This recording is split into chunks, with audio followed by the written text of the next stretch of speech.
સુબ્રી ઋષિ એક મહાન તપસ્વી હતી, પણ જળના એક જંતુ એના સંગથી સુબ્રી ઋષિ સરોવરમાંથી બહાર નીકળે, માનધાતા રાજાના ઘેર જાય. રાજા મહારાજા ઋષિમુનિને બહુ માન આપતા, આસન આપવા બેસાડે કે કેમ મહારાજ આવવું પડ્યું?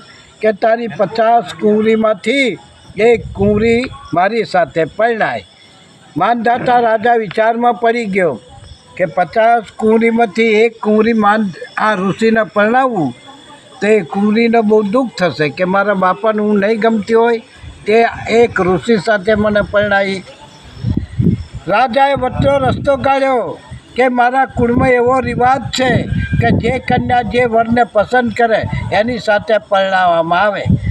કે ચાલ તારી કન્યા પાસે લઈ જા. બાગની અંદર ઋષિ લઈ જાય. 50 કુંવરી હતી. સુબ્રી ઋષિ મહાન તપસ્વી પોતાના તપના બળથી રૂપ રંગ બધું બદલી નાખ્યું.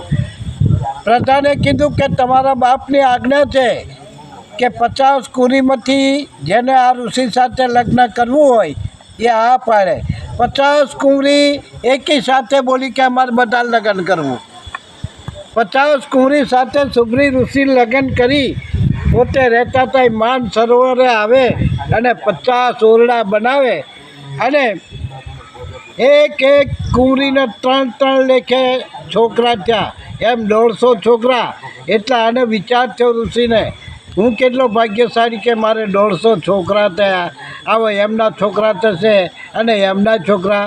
હું બહુ મોટો ભાગ્યશાળી.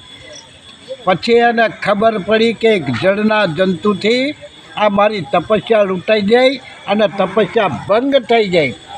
તો સંગ એવો રંગ માણસના લાગે. કોઈ દુરીજનનો સંગ કરે તો પોતાનું અફર થઈ જાય. સત્સંગ